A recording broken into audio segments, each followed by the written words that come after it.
morning to all the students of class 6. Today in English we are going to start the grammar portion.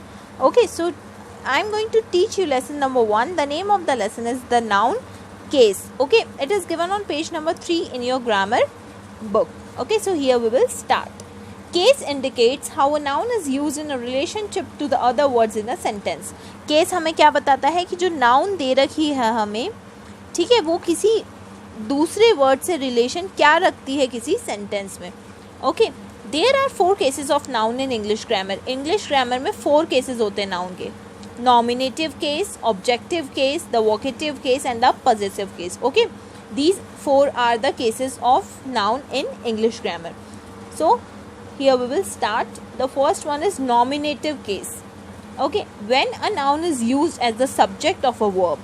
जब भी कोई noun किसी verb के subject के रूप में, मतलब वर्ब के आगे यूज़ की जाती है, जैसे सेंटेंस होता है सब्जेक्ट वर्ब ऑब्जेक्ट, तो this is the verb and this is subject. तो जब कोई भी नाउन वर्ब के सब्जेक्ट के रूप में, मतलब वर्ब के आगे यूज़ की जाती है, that is nominative case. Okay, for example, Lucy went to the market.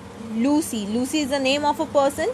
She went to the market. It means the verb is went and Lucy is used here as a subject of the verb. It means the noun is used as a subject of a verb. Then this is nominative case. Okay, the farmer was plugging his fields. Farmer was plugging. Okay, so was plugging is the verb and farmer is a noun. Okay, it's a common noun. Okay, so farmer was plugging. It means here the farmer, the noun is used as the subject of verb was plugging. So this is nominative case. In these sentences, the nouns Lucy and farmer are the nominative case. To find the nominative case, we frame a question by putting who. जब भी हमें पता करना होता है कि वो nominative case है या नहीं, तो हम कौन से question word का यूज़ करते हैं? who. For example, who went to the market. Market कौन गया था? तो Lucy went to the market. तो हम who की जगह Lucy लिख देंगे, तो Lucy went to the market. Okay, the next is objective case.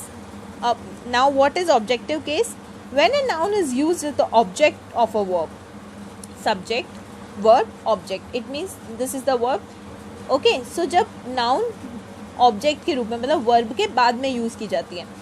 Mary wrote a letter. ठीक है, Mary wrote a letter. Mary ने एक लेटर लिखा. ठीक है, तो जो चीज़ कर रही है वो बाद में आया है, तो Mary wrote a letter. The hunter caught the deer. Hunter ने किसको पकड़ा? ठीक है, जैसे मैरी ने यहाँ पर क्या किया? मैरी ने लेटर लिखा. ठीक है, तो जो वर्ब के बाद में जो ऑब्जेक्ट आ रहा है, that is objective noun. In these sentences the nouns a letter and the dear are in the objective case. A letter और डियर हमारे कौन से केस में? ऑब्जेक्टिव, क्योंकि हमारा जो वर्ब है उसके बाद में हमें पता चल रहा है कि वो जो नाउन है वो क्या कर रहा है, दैट इज ऑब्जेक्टिव केस. ठीक है, जिस केस में हमें पता चलता है कि जो नाउन है वो क्या कर रहा है, तो वर्ब के बाद में आता है, दैट इज ऑब्जेक्टिव केस. ठीक है, we frame a question by putting what with the verb. हम वर्ब के साथ में वॉट यूज़ करते हैं जब हमें पता करना होता है कि ये ऑब्जेक्टिव केस है या नहीं. For example, what did Mary write. Mary ने क्या लिखा? Mary wrote a letter. ठीक है, मैरी ने लेटर लिखा, तो अ लेटर यहाँ पे क्या हुआ? Noun in objective case. Noun हुआ हमारा ऑब्जेक्टिव केस में. When a noun is used for addressing someone, it is said to be in the vocative case. Vocative क्या होता है कि जब भी कोई नाउन किसी चीज़ को एड्रेस, किसी पर्सन को एड्रेस करने में, मतलब पर्टिकुलरली उसी इंसान के बारे में आप बात करें, तो that is vocative case. For example, come on girls. ठीक है, तो here we are talking about girls.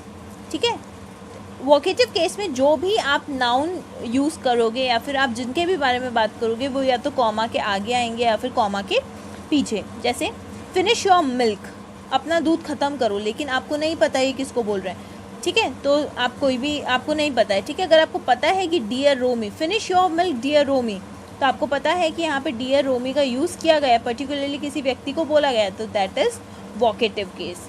Next and the last one is possessive case. Possessive case क्या होता है? When the form of a noun is change to show ownership और possession. जब भी कोई नाउन को चेंज किया जाता है, ओनरशिप मतलब वो चीज़ किसकी है, पोजेशन बताने में जब हम यूज़ करते हैं, दैट इज पजेसिव केस. ठीक है, the possessive case of a noun is usually formed by adding apostrophe s. हम किसी भी चीज़ का पॉजेसिव केस बताने में उसमें क्या ऐड कर देते हैं, अपॉस्ट्रॉफी और एस का यूज़ कर देते हैं. जैसे for example the job of a man. Okay, अगर हमने यहाँ पे अपॉस्ट्रॉफी एस नहीं यूज़ किया होता तो the sentence would be the job of a man, a man's job, the children, the room of the children. ठीक है, तो ऑफ हट के हमारे इसमें एस लग जाता है, that is possessive case. Okay, जब भी हम पॉजेसिव केस का यूज़ करते हैं, जब हम किसी को बताते हैं कि वो चीज़ उस व्यक्ति की है, तब हम पॉजेसिव केस का यूज़ करते हैं और हम अपॉस्ट्रॉफी एस लगा देते हैं, ऐड कर देते हैं. Okay, these were the 4 main cases of the verb. First one was nominative case, objective case, vocative case and possessive case. Okay, thank you. We will read the second part tomorrow. Okay, thank you.